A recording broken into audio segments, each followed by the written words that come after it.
नमस्कार। आप सभी को फिर से एक बार सफला एकादशी की बहुत बहुत शुभकामनाएं। हम श्री हरि से प्रार्थना करते हैं कि आपको सुख, शांति, समृद्धि, खुशी, स्वास्थ्य सब चीज़ से लाभ हो। अ,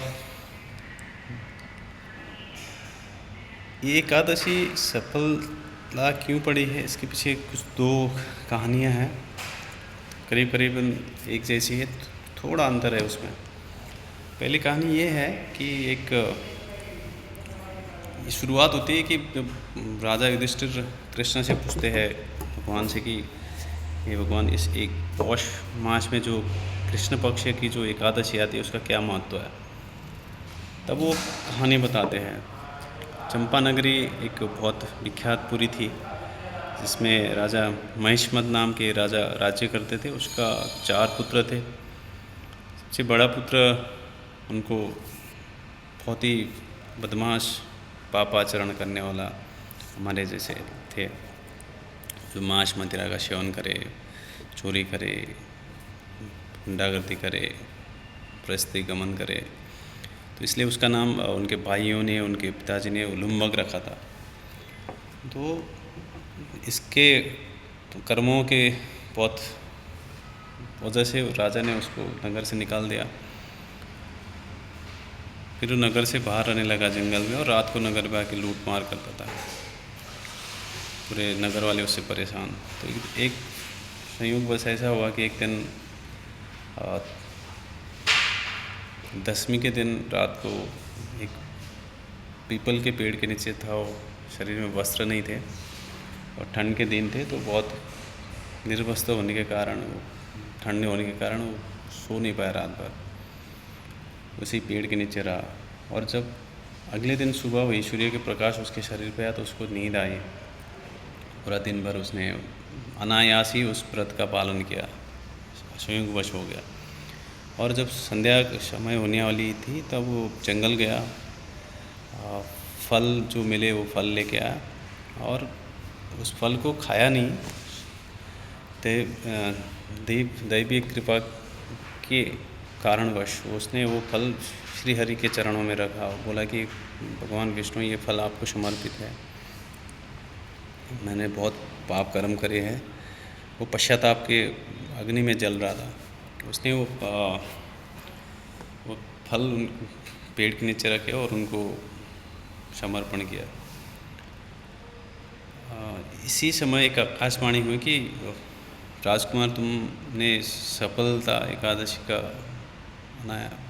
पालन किया है, अपने पश्चाताप को में हो स्वीकार किया है, तो तुम इससे मुक्त हो चुके हो। तुम आप अपने राज्य वापस जाओ और अपने राज्य का पालन करो। ऐसा वरदान प्राप्त हुआ, ऐसा आकाशवाणी हुई।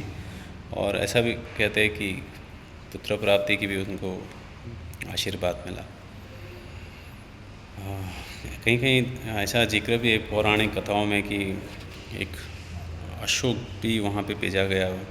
उस अश्व में बैठ के वो राज्य में वापस लौटा और अपने पिताजी को उन्होंने बात बताई। तो अपने पिताजी से उनके पिताजी ने प्रसन्न होकर उनको राजपाट सौंपा। फिर उसको एक पुत्र प्राप्त हुआ। जब वो बड़ा हो गया, 15 साल तक राज्य किया, उसके बाद अपने पुत्र को पूरा राज्य सौंप के वो वानप्रस्थ को चला गया। और फिर उसके बाद मोक्ष की प्राप्ति हुई, उसको वैकुंठ प्राप्त हुआ। एक कहानी है। दूसरी कहानी में शुरुआत की तो वही कहानी है, बट थोड़ा एक घटना का जिक्र ऐसा है कि इसमें क्या कहते हैं, एक दफ़ा जब उसको नगर से निकाल दिया तो जब वो जंगल गया तो भूख से तड़प रहा था और खाना कहीं मिला नहीं। तो एक सन्यासी के आश्रम में चला गया, और जब सन्यासी ने उसका आदर सत्कार किया, प्यार से रखा, आश्रम में खाना खिलाया, तो बहुत प्रसन्न हुआ और उसका शिष्य बन गया। तब उसने स्वयं को बदला गुरु कृपा से।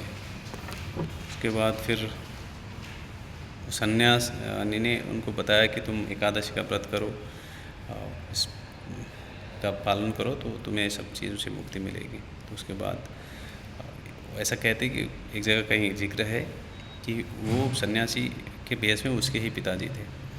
उसके बाद फिर वो लौटा, सुधरा और राज्य किया। ऐसा भी एक घटना है। तो ये एकादशी बहुत जैसे शिशु वृद्धि की रक्षा के लिए, शिशु वृद्धि की रक्षा के लिए एक जननी माँ की आवश्यकता होती है। रोगियों के लिए उद्धार के लिए ये औषधि की तरह है, और अध्यात्म के रास्ते पे मुक्ति चाहने वालों के लिए ये प्रदान है जन्म मृत्यु से बाहर आने के चक्कर में। इस तरह से ये जो हमने यहाँ पे विस्तृत चर्चा करी व्याख्यान, इसमें धार्मिक मान्यताएं हैं, पौराणिक मान्यताएं हैं, एक आध्यात्मिक भी है कहीं ना कहीं इसका सीधा सीधा वैज्ञानिक कारण भी है। हमने कुछ पूर्व में जो चलचित्र बनाए थे इसी संबंध में, एकादशी के जो जितने भी बनाए थे उसमें पूरा जिक्र है कि कैसे आज विज्ञान के पास प्रमाण है कि अमावस्या के दिन, पूर्णिमा के दिन, एकादशी, द्वादशी के दिन किस तरह से हमारे शरीर में हलचल, मन में हलचलन होती है। अगर हम व्रत रखेंगे तो जो शरीर, जो खाना खाने में ऊर्जा खपत होती है, वो ऊर्जा हमारे मन में लगी रहेगी, हमें वो शक्ति मिलेगी। शरीर की जो ब्रेन की अपना दिमाग है वो बहुत छोटा है, उस पर 5%, लेकिन ऊर्जा खपत जब होती है तो 30% ऊर्जा खपत होती है हमारा भोजन पचाने में उसमें। तो ये ऊर्जा आपको हमारे उसमें लगी रहेगी। उम्मीद करता हूँ कि ये छोटी सी कहानी आपको पसंद आई होगी। आप अपना प्यार भरा प्रेम देते रहिए, लिखिए वहाँ पे कहाँ क्या गलती हुई, इसे हम सीखेंगे, कोशिश करेंगे कि अगली बार प्रयास करेंगे तो और अच्छे से कुछ करें, और अपने तक ही सीमित ना रखें। जो भी सूचना मिली है या आप ज्ञान कह सकते हैं, इसको आगे अपनों को जिसको इसकी आवश्यकता है उस तक पहुँचाइए। आपका मेरा छोटा सा प्रयास और आपका छोटी सी कृपा से बहुत कुछ हो सकता है। इसी के साथ फिर से एक बार श्री हरि को प्रार्थना करते हैं कि आपका मंगल हो, कल्याण हो, स्वास्थ्य मुक्ति हो। भवतु सर्वमंगलम। धन्यवाद।